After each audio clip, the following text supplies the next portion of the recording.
Halo teman-teman, perkenalkan nama saya Heli Ramadhani dari kelas C, Prodi Bimbingan dan Konseling, jurusan Psikologi Pendidikan dan Bimbingan Universitas Negeri Makassar.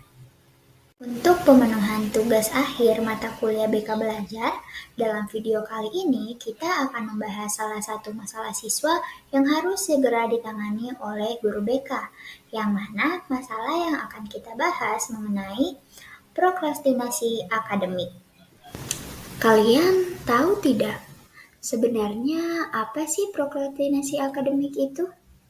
Mari kita ketahui bersama-sama sebenarnya apa itu prokrastinasi.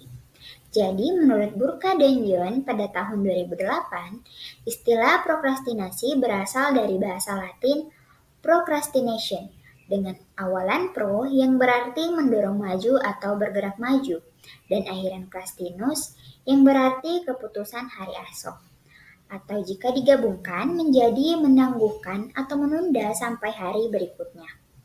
Kata prokrastinasi yang ditulis dalam American College Dictionary memiliki arti menangguhkan tindakan untuk melaksanakan tugas dan dilaksanakan pada lain waktu. Sedangkan menurut kamus website Net College mendefinisikan prokrastinasi sebagai suatu pengunduran secara sengaja dan biasanya disertai dengan perasaan tidak suka untuk mengerjakan sesuatu yang harus dikerjakan. Menurut M.N. Gufron pada tahun 2003, prokrastinasi di kalangan ilmuwan pertama kali digunakan oleh Brown dan Huysman untuk menunjukkan kecenderungan untuk menunda-nunda penyelesaian suatu tugas atau pekerjaan. Seseorang yang mempunyai kecenderungan menunda atau tidak segera memulai kerja disebut prokrastinator.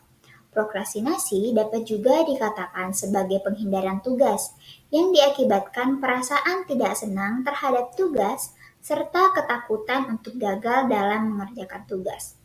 Knaus pada tahun 2002 berpendapat bahwa penundaan yang telah menjadi respon tetap atau kebiasaan dapat dipandang sebagai trait prokrastinasi, yang dimana artinya prokrastinasi dipandang lebih dari sekedar kecenderungan, melainkan suatu respon tetap dalam mengantisipasi tugas-tugas yang tidak disukai dan dipandang tidak diselesaikan dengan sukses. Dengan kata lain, penundaan yang dikategorikan sebagai prokrastinasi adalah apabila penundaan tersebut sudah merupakan kebiasaan atau pola yang menetap, yang selalu dilakukan seseorang ketika menghadapi suatu tugas dan penundaan yang diselesaikan oleh adanya keyakinan irasional dalam memandang tugas. Bisa dikatakan bahwa istilah prokrastinasi bisa dipandang dari berbagai sisi dan bahkan tergantung dari mana seseorang melihatnya. Menurut Ferrari dalam M.N. Gufron 2003, pengertian prokrastinasi dapat dipandang dari berbagai batasan tertentu, yaitu yang pertama, prokrastinasi hanya sebagai perilaku penundaan, yaitu bahwa setiap perbuatan untuk menunda dalam mengerjakan suatu tugas disebut sebagai prokrastinasi, tanpa mempermasalahkan tujuan serta alasan penundaan yang dilakukan. Yang kedua, prokrastinasi sebagai suatu kebiasaan atau pola perilaku yang dimiliki individu, yang mengarah kepada trait penundaan yang dilakukan sudah merupakan respon tetap yang selalu dilakukan seseorang dalam menghadapi tugas. Biasanya disertai oleh adanya keyakinan-keyakinan yang irasional. Selanjutnya yang ketiga, prokrastinasi sebagai suatu trait kepribadian. Dalam pengertian ini, prokrastinasi tidak hanya sebuah perilaku penundaan saja, akan tetapi prokrastinasi merupakan suatu trait yang melibatkan komponen-komponen perilaku maupun struktur mental lain yang saling terkait, yang dimana dapat diketahui secara langsung maupun tidak langsung.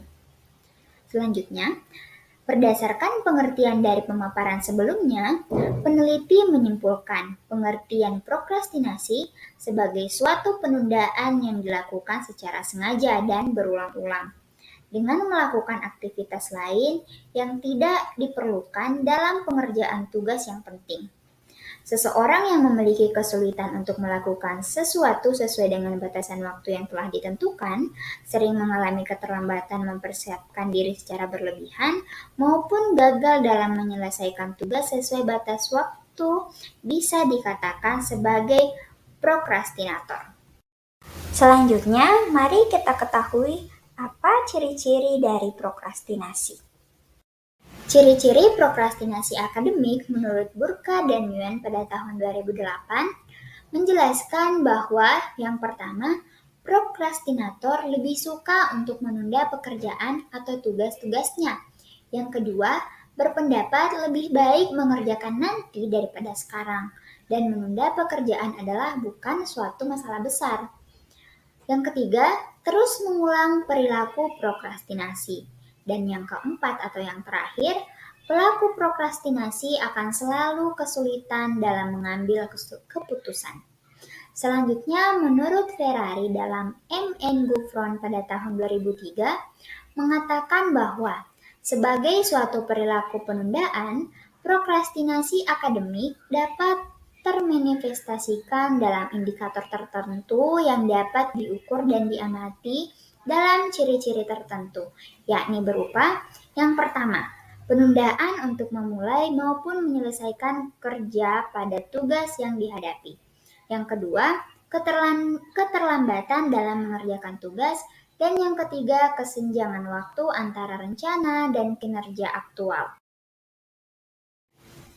Jadi, dapat disimpulkan bahwa ciri-ciri prokrastinasi akademik adalah penundaan untuk memulai maupun menyelesaikan kerja pada tugas yang dihadapi, keterlambatan dalam mengerjakan tugas, kesenjangan waktu antara rencana dan kinerja aktual, dan melakukan aktivitas lain yang lebih menyenangkan daripada melakukan tugas yang harus dikerjakan.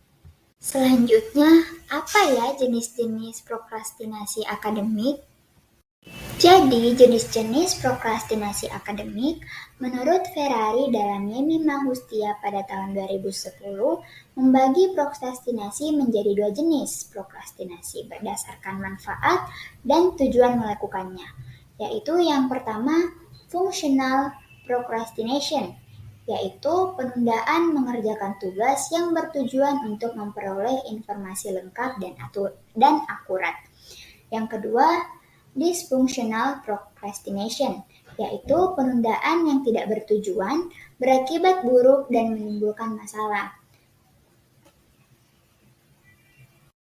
Oke, jadi kita telah mengetahui apa pengertian dari prokrastinasi, ciri-ciri prokrastinasi, serta jenis-jenis prokrastinasi. Selanjutnya, kira-kira ada tidak ya tips untuk menghindari sifat prokrastinasi akademik ini? 5 tips mengatasi prokrastinasi. Yang pertama, menetapkan tujuan utama. Menetapkan tujuan utama ini bermaksud agar dirimu tidak kehilangan arah dan terus termotivasi dalam menyelesaikan pekerjaan atau tugas. Yang kedua, membuat deadline setiap pekerjaan. Setelah kamu menetapkan tujuan, jangan lupa juga membuat deadline untuk setiap pekerjaanmu. Dengan adanya deadline, kamu dapat mengerjakan pekerjaan-pekerjaan yang memiliki batas waktu yang paling dekat terlebih dahulu. Yang ketiga, menyusun daftar apa saja yang perlu dilakukan. Catatlah apa saja pekerjaan-pekerjaan yang akan kamu selesaikan, setelah itu. Urutkan pekerjaan dengan deadline yang paling singkat. Hal ini bertujuan agar tidak ada pekerjaan atau tugas yang terlewatkan. Yang keempat, menguraikan pekerjaan atau tugas yang rumit menjadi lebih sederhana. Jangan merasa down dulu ketika mendapatkan pekerjaan yang cukup rumit itu. Yang kelima, mulai kerjakan pekerjaan yang paling mudah dulu. Kamu mulai kerjakan pekerjaan yang kamu anggap mudah terlebih dahulu. Kemudian kamu bisa melanjutkan pekerjaan yang memiliki. Oke, itu saja terkait prokrastinasi akademik. Semoga kita semua terhindar dari perilaku prokrastinasi akademik ini. Sampai jumpa di video-video selanjutnya. Saya Herli Ramadhani pamit undur diri. Terima kasih.